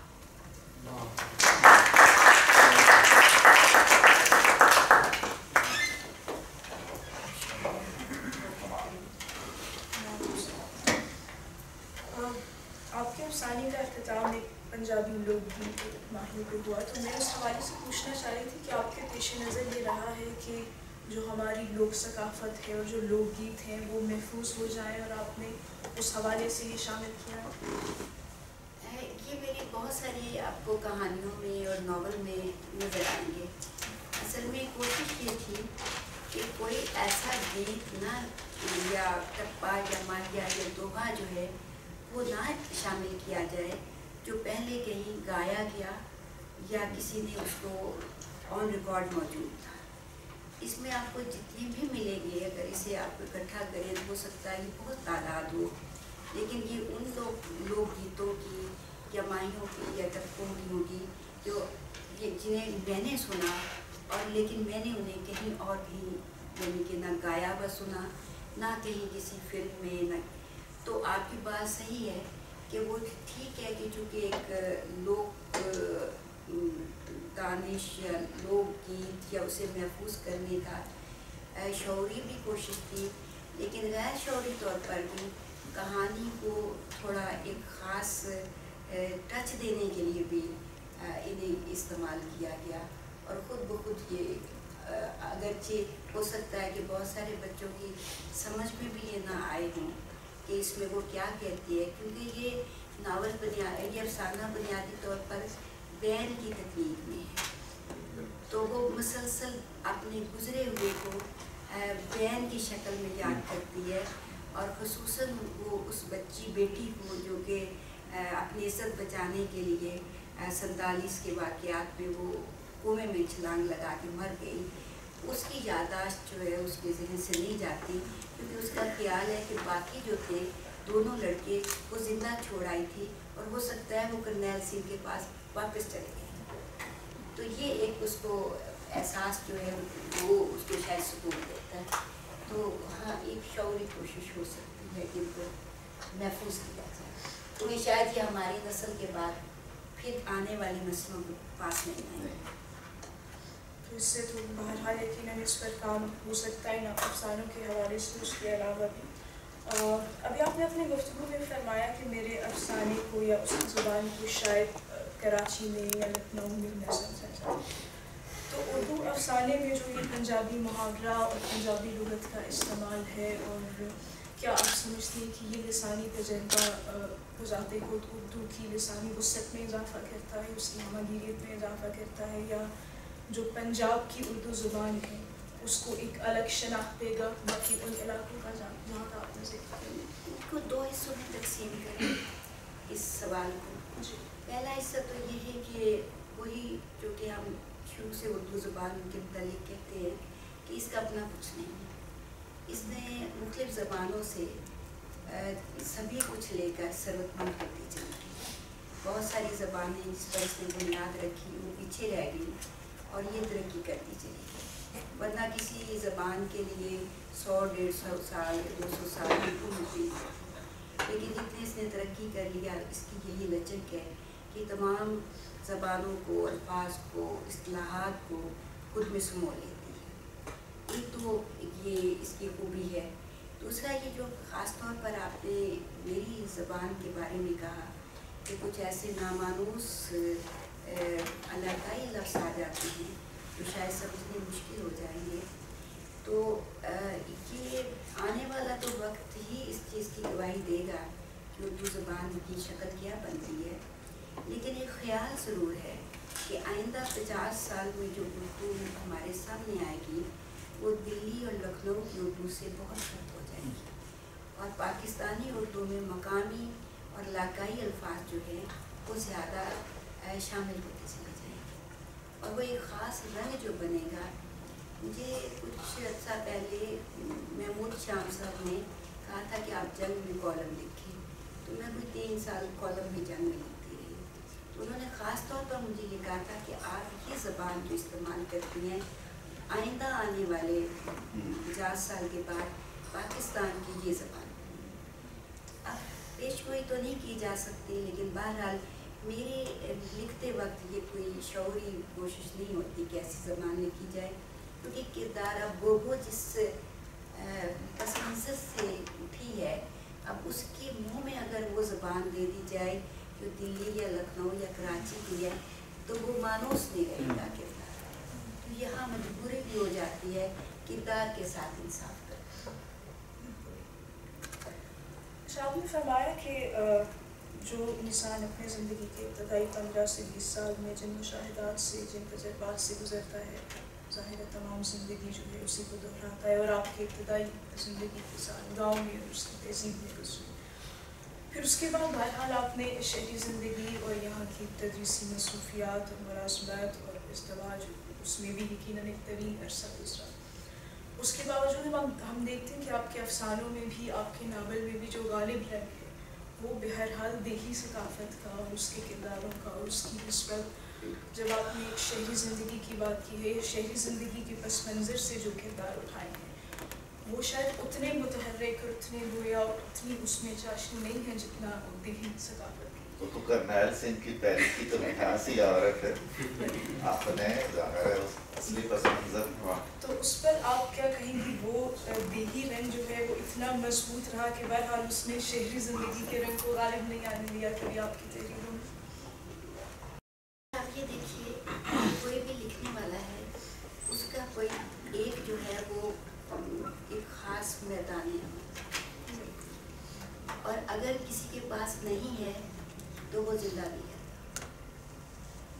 जिंदा रहने के लिए किसी एक ऐसी गोशा उस पर मुंकशिफ होना चाहिए कि वो दूसरों के लिए खुदा ने नहीं बनाया होता।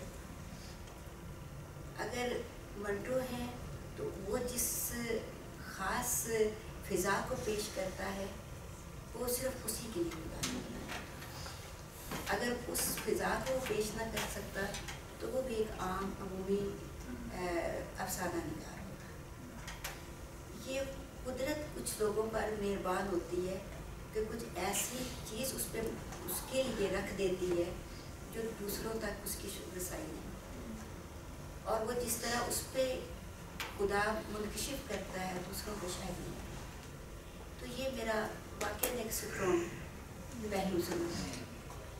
लेकिन जो शहरी ज़िंदगी के मुतालिक आपने कहा, असल नावल की बात हुई, इसमें अली जवाद का किरदार है जो एक इब्नुल वक्त किस्म का पंजाब यूनिवर्सिटी से निकला हुआ लड़का है जो कि तालिब इल्म लीडर है और भुट्टो की वो कोशिश की उसके लिए वो करता है, लेकिन फिर वो हर आने वाले के हाथों बिकता चला जाता है और वो मुकम्मल तौर पर शहरी ज़िंदगी से उठाया हुआ किरदार है। अब मजबूत है या नहीं ये तो आप पढ़ने वाले बता सकते हैं। इसी तरह ज़रा फतेह शेर का किरदार है, वो भी शहरी ज़िंदगी से उठाया गया किरदार है और वो भी ऐसे ही यूनिवर्सिटियों में पढ़ाती है और बहुत एक शराफिया का चेहरा दिली बार। तो वो कैसा किरदार है ये भी आप भी कह सकते हैं, बता सकते हैं। लेकिन बात आपकी दुरुस्त है कि लिखते वक्त जितनी सहूलत और जितना रुचाव और जितना दिली तौर पर मुझे एक वो तस्कीन मिलती है उस दही माशरत से उठाए हुए किरदार को, शायद उतना वो नहीं होता कि शायद वो मैं क्योंकि खुद देहातन हूँ तो शायद मेरे वजूद इसके ज़्यादा करीब है, मेरी रूह के ज़्यादा। कुछ पूछना चाहेंगे? वैसे भी अगर कोई सवाल बात करें तो आप कर सकते हैं।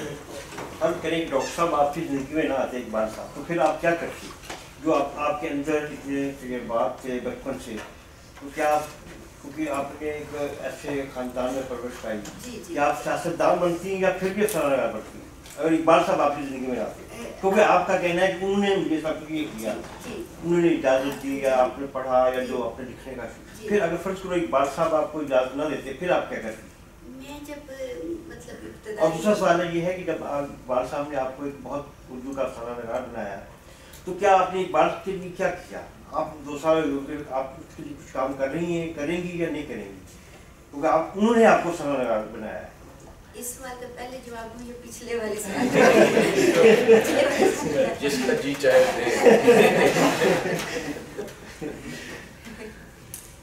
मेरा ख्याल है कि मैं अभी यानी कि प्राइमरी क्लासेस में थी तो मेरी एक ब्यास बन गई थी और वो उसमें बहुत सारी रस्में इकट्ठी हो गई थी, तो पता नहीं वो कैसी होंगी, लेकिन उसके बाद मुझे पता चला कि यानी कि 10वीं क्लास तक मैंने बहुत शायरी की, तो फिर मुझे पता चला कि इसमें अरूज की ज़रूरत है।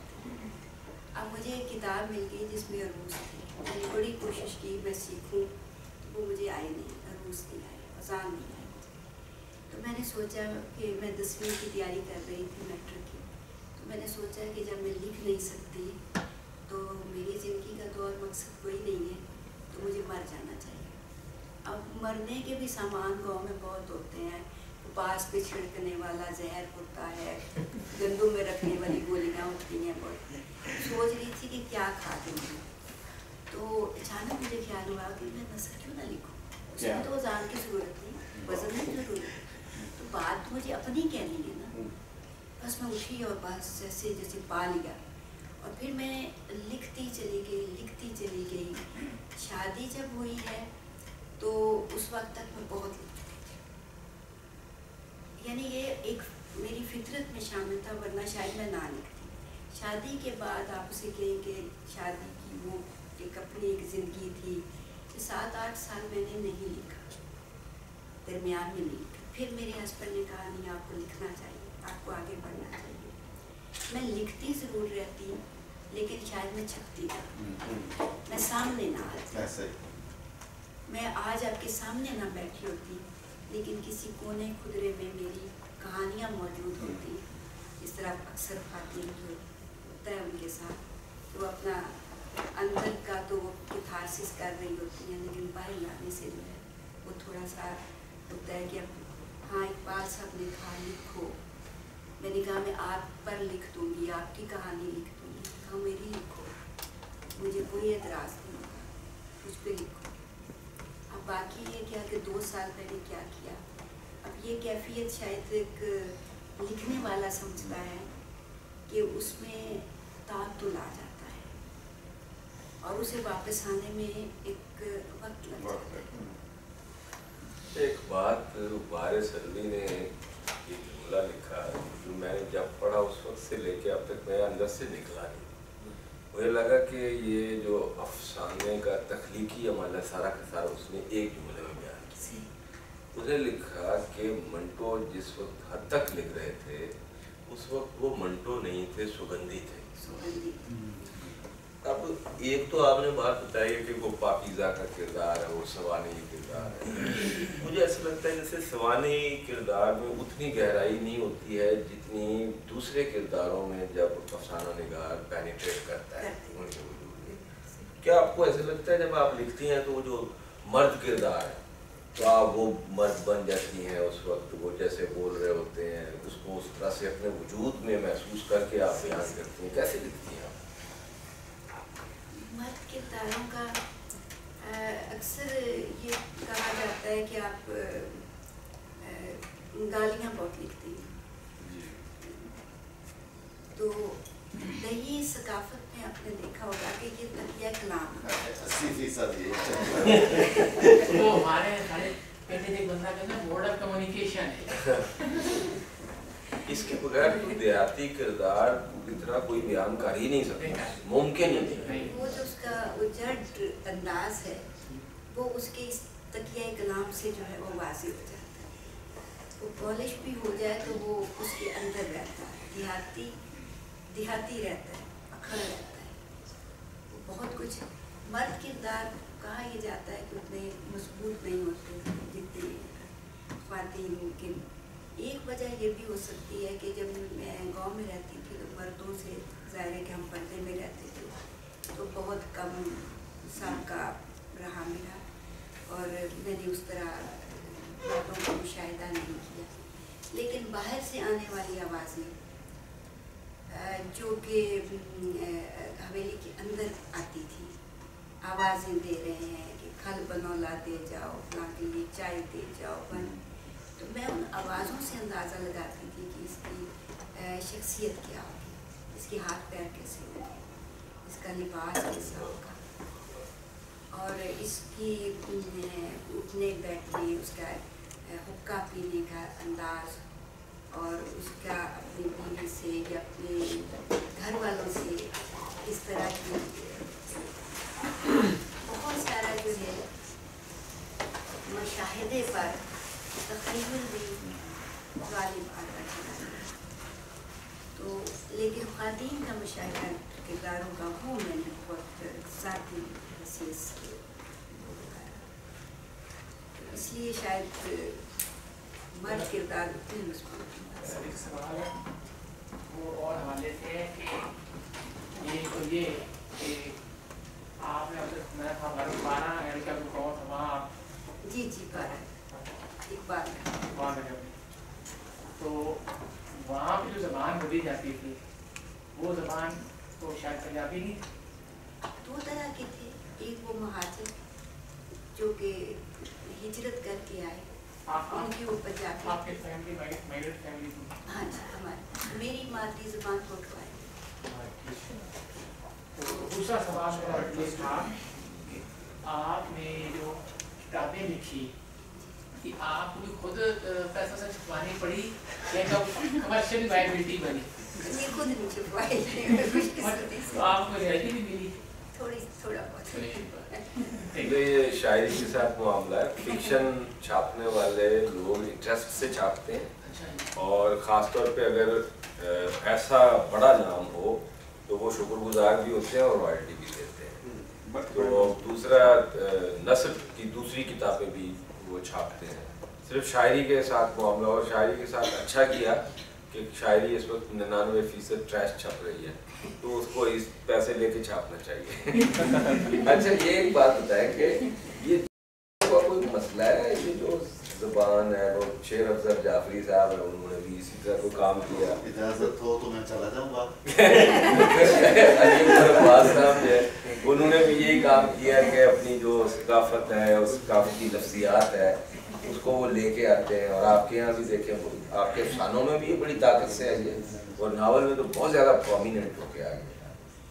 देखिए, आप देखेंगे मैं आपका तो मतालिया बहुत ज़्यादा है, तो मेरा तो आलमी नावल या अदब का शायद इतना मतालिया नहीं है, लेकिन आप किसी भी राइटर को लें, उसने क्योंकि कहानी ज़मानो मकाम में रहती है और किस्सा बरसरे ज़मीन वाला मामला है, तो उसने कोई ना एक मरकज़ बनाना होता है और उस ख़ास इलाकाई या ज़मीनी सतह से उठ के वो कहानी कौमी या आलमी मिजाज में ढलती है। अब हम उसके लिए जो ज़मीन देते हैं, जो लैंडस्केप देते हैं, वो कोशिश होती है कि वो हो जिसे हम बहुत अच्छी तरह जानते हैं, जो हमारा फर्स्ट हैंड नॉलेज में हमारे सामने है। अगर हम किसी ऐसी ज़मीन की कहानी लिखें जिसके बारे में हम कहीं 2-4 रोज़ के लिए गए, महीने के लिए चले गए, और या दूसरी बात ये हो सकती है कि ऐसी ज़मीन जिसको कि हमने किताबों से पढ़ा, आज तक कोई अच्छा अदब तख्लीक नहीं हो सका जब तक कि उस ज़मीन के रहने वालों ने खुद नहीं लिखा। इसलिए ये कमज़ोरी या खामी नहीं से आप कह सकते। हमने जैसे मंटो जो है उन्होंने भी अपने ख़ास तहजीब को लिया, कृष्णचंद्र ने भी, बेदी ने ख़ास तहजीब को मरकज़ बनाया, फिर उसमें से फ़लसफ़ा निकाला जा सकता है, उसमें से मंतिक निकाली जा सकती है, उसमें से नज़रिया हयात निकाला जा सकता है, वो एक और मतालिया बन जाता है, तोसीही मतालिया बन जाता है। लेकिन हम इंसाफ उसी से कर सकते हैं जिस ज़मीन को, जिस सकाफ़त को, तमद्दुन को हमने खुद जिया है। तो मेरा ख़्याल है कि ये कुछ ज़रूरी भी हो जाता है। मेरे 2-4 अफसाने और कुछ चीज़ें, मैं बांग्लादेश गई तो कोई तकरीबन 1 महीना रही, तो उस हवाले से भी मेरी कहानियाँ हैं। और बल्कि बूढ़ी गंगा पर कॉलम भी लिखा था ज़फ़र इकबाल साहब ने, और उस पर उन्होंने एक जुमला लिखा था कि मैं उर्दू के अफसाना निगारों से कहता हूँ कि इस अफसाने को पढ़ें ताकि उन्हें मालूम हो कि अफसाना कैसे लिखा जाता है। तो लेकिन ये है कि फिर भी वो अजनबियत रह जाती है।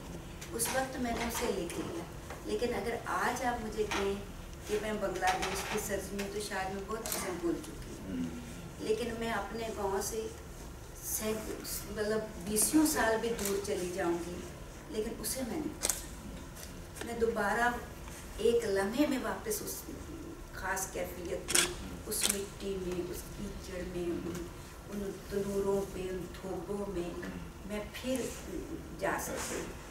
तो मेरा ख्याल है कि आपका तो मतालिया बहुत है। हर लिखने वाले ने ऐसा नहीं किया, उसने एक मरकज़ बनाया, चाहे वो लंदन है, चाहे वो उसका रूस है, उसके ख़ास शहर को या ख़ास जगह को जो है वो बनाकर फिर उसमें फ़लसफ़ा या ज़िंदगी जितने भी हैं वो निकलते हैं। तो ये बहस तलब मौजू है कि इससे क्या मुक़य्यद हो जाता है या महदूद हो जाता है हमारा फ़न, या इसमें लामहदूद हो जाता है कि कहानी एक ख़ास ज़मीन से फूटती है, लेकिन वो रवैये, वो इंसानी हवाले, वो आलमी सतह तक भी वही होते हैं जो उस ख़ास इलाक़ाई सतह से। मुझे एक बिल्कुल ज़ाती नोयत का सवाल करना, वो ये कि जो हालात वाक़यात आप बता रही हैं, यकीनन आपकी शादी अरेंज्ड मैरिज, कोई और ऑप्शन इसमें नहीं लेकिन इकबाल साहब का रवैया एक लव मैरिज वाले हस्बैंड का रवैया, जितनी आप मोहब्बत से उनका जिक्र कर रही हैं और जिस कदर उन्होंने आपके इस फन के हवाले से आपकी हौसला अफजाई की है, साथ दिया है हमेशा, तो बड़ी गैर मामूली बात है। उसमें ज़रा एक बात आपको कहूँ, शायद बच्चों के सामने मुनासिब नहीं है, लेकिन बच्चे भी बड़े हैं तो वो मुझे, मैं कभी बीवियों की तरह लड़ती थी या झगड़ती थी तो एक जुमला कहा करते थे कि तू माशूक है बीवी क्यों बन गई।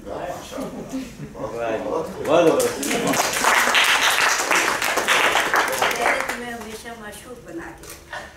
और ये अपनी ज़ुबान और अपनी तख्लीकियत से हटकर इस वस्फ में भी बहुत इम्तियाजी इनकी एक कैफियत है कि एक लिखने वाली ख़वातीन अमूमन अपने शौहरों के बारे में अच्छे जज्बात या उनका तजर्बा अच्छा नहीं होता या कुछ। ये जितनी दफ़ा भी इन्होंने उनका नाम लिया है तो उसमें बिल्कुल इनकी कहानियों के उन किरदारों की तरह वो है सारी मोहब्बत और इन्वॉल्वमेंट और पूरा। तो यकीनन वो एक बड़े आदमी थे, बहुत बड़ी शख्सियत थी और उनकी इतनी वसअत नहीं उन्होंने ये आपने पहले भी इस पर सवाल हुआ है कि आप ये कह रही हैं कि इंसान जो अपने 15-20 साल इनिशियल जो होता है उसी को एक किस्म का लाइफ के अंदर या जो तकलीफ करता है उसको रीलिव करता है सामने। लेकिन हमने मेरा पर्सनल मुशाहिदा ये है कि जो हमारे कोलीग्स थे उनमें जो मुल्क से बाहर चले गए उनमें मैंने दो किस्म के लोग देखे। उनमें से कुछ लोग हमारे साथ के ऐसे थे जो कि अपना पास्ट या अपनी नॉलेज या अपनी जो लैंग्वेज थी वो उन्होंने और अगले 40 साल में मेंटेन कर रहे हैं। उसी तरह जैसे आप कह रही हैं कि जो आपने 15-20 साल जो गुजारा है उसमें एकदम आप वापस चले जाते हैं। लेकिन इसके बरक्स कुछ लोग ऐसे भी हैं जो कि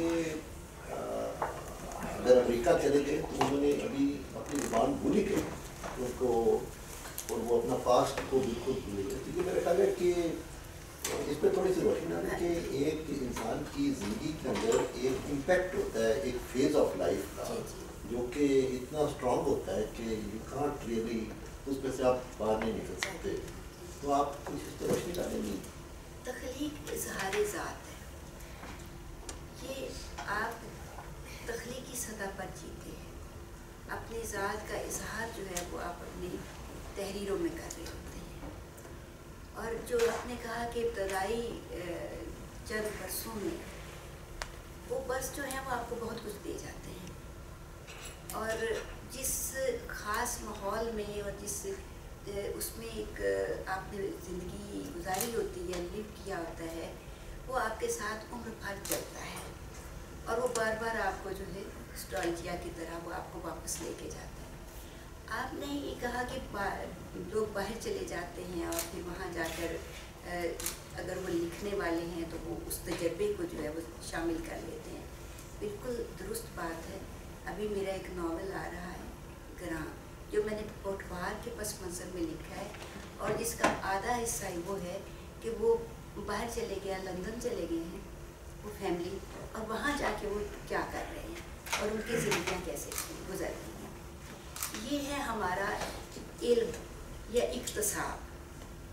अब देखना ये है कि उस इक्तसाबी इल्म को हम तख्लीक के अमल में जब ढालते हैं तो बहुत ज़्यादा पावरफुल होता है या गैर इक्तसाबी जो है अमल वो ज़्यादा पावरफुल होता है।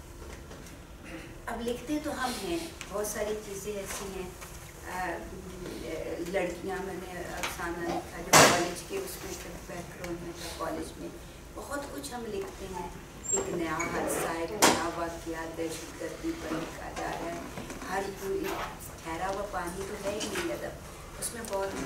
लेकिन जहाँ आप जो अब जैसे पहले कहा कि आपका स्ट्रॉन्ग पहलू क्या है, वो स्ट्रॉन्ग पहलू आपको वही बनता है जहाँ फितरत आप पर कोई चीज़ जो है वो वाज़ेह कर देती है। तो उस पर जब आप लिखते हैं तो वो शायद उसकी निस्बत ज़्यादा मजबूत या ताकतवर बयानिया होता है जो आप इख्तिसाब करने के बाद। कि मैं इस हवाले से बात कर रही थी, वरना लिखा तो हो जाएगा। ये नहीं हो सकता मैं अब यहाँ से गई, हो सकता मेरा कोई इसी पर अफसाना बन। मैं थोड़ा और इसको मैं जब एक आपने कहा कि एक नॉस्टैल्जिया होता है, नॉस्टैल्जिया एक पॉजिटिव रिएक्शन है और जो कि फिर उसको एक तकलीफ का पल्स क्रिएट करता है। लेकिन एक दूसरा भी है, एक रिएक्शन है, एक नेगेटिव रिएक्शन। अब आपने जो अपना बैकग्राउंड बताया, वो अगर आप अभी आप उसको देखें तो आप शायद ये महसूस करेंगी कि आपके साथ ज़्यादती हुई। आपने तो एक बड़ी इंडिविजुअल की वजह से आप उसमें से निकल आई, वरना शायद आपको तो अलिफ बे भी ना लिखना आता। तो मतलब है कि इसको आप नॉस्टैल्जिया कहेंगी या आप एक एडवर्स रिएक्शन कहेंगी जो कि आप दुनिया को बताना चाहती हैं कि ऐसा नहीं होना चाहिए? दो पहलू हैं इसके। अगर मैं ज़ाती हैसियत से देखूं तो मैं बहुत बागी थी, मैं उसे तोड़ना चाहती थी। मुझे अच्छा नहीं लगता था कि हमारे घर में नौकरानियाँ काम करती हैं, बर्तन टूटने पर उन्हें मार पड़ती है या उनको वो जानवरों की सतह पर जीती है। ये मुझे अच्छा नहीं लगता था, मैं इसके खिलाफ थी। मैं बड़ी दर्दमंदी से रोती रहती थी, इतना रोती थी कि एक तकिए की साइड गीली हो जाती थी तो दूसरी पलट लेती थी कि ये जो कुछ हो रहा है ये ऐसे नहीं होना चाहिए, ये गलत हो रहा है। लेकिन दूसरा वो है जब आप फितरत के साथ जीते हैं, वो जो फितरत के साथ लिव करना है वो वहीं से ताकत हासिल होती है, क्योंकि वो फर्स्ट हैंड नॉलेज जो है वो मुझे और कहीं से नहीं मिलती, जो मैंने वहाँ से अपने गांव से, अपने वो जुगनू, वो कीड़े मकोड़े, फितरत की किताब है, उस फितरत की किताब से बहुत सीखा है। इंसान से सीखता है। वो दो तरह की चीज़ें हैं कि अगर तो वहाँ एक गलत काम हो रहा है, एक गलत चीज़ है, उसके खिलाफ आप एहतजाज करते हैं। अच्छा अदब आमतौर पर एहतजाजी ही होता है, अलामती भी होता है और उस पर एहतजाज भी होता है।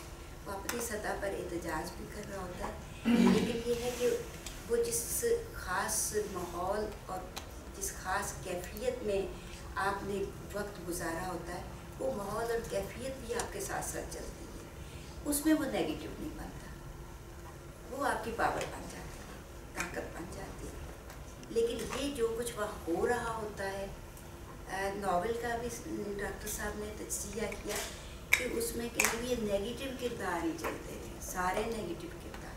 मजलूम किरदार सिर्फ पाकीज़ा है, क्योंकि वो सब कुछ झेल रही है और कुछ नहीं बोल पा रही, और वो शदीद तंग है, उसमें से निकलना भी चाहती है। असल में अदब जो है वो एक पहलू नहीं होता, उसके कई पहलू, कई एंगल आके मिल जाते हैं। एक ही वक्त में, एक ही कहानी में जो है आप एहतजाजी रवैया भी, आप मुज़ाहिमी रवैया भी नज़र आता है, और उसके साथ याद भी है। आप अपने उसको असल में तख्लीक का अंदाज ये है कि जिस तरह आप कोई एक चीज़ पेंटिंग वगैरह बनाते हैं तो उसका एक बैकग्राउंड बनाते हैं। आप ये नहीं कर सकते, कहानी इस तरह नहीं चलती कि आप कह रहे हैं कि देखें ये खुद कुछ धमाका हुआ, इतने लोग जो है उड़ गए, उनकी वो तो अखबारी खबर बन जाती है। आपने उसे कहने के लिए एक फ़िज़ा बनानी होती है। वो फ़िज़ा का जो रचाव है वो वही होगा, वो बैकग्राउंड जिसको आप बहुत अच्छी तरह जानते हैं, और उसमें आप वाक़यात डालेंगे। अगर सिर्फ वाक़े को बयान करना तो वाक़या कभी अदब नहीं होता। वाक़या ज़रिया तो है उसका। बहुत शुक्रिया, बहुत अच्छी और भरपूर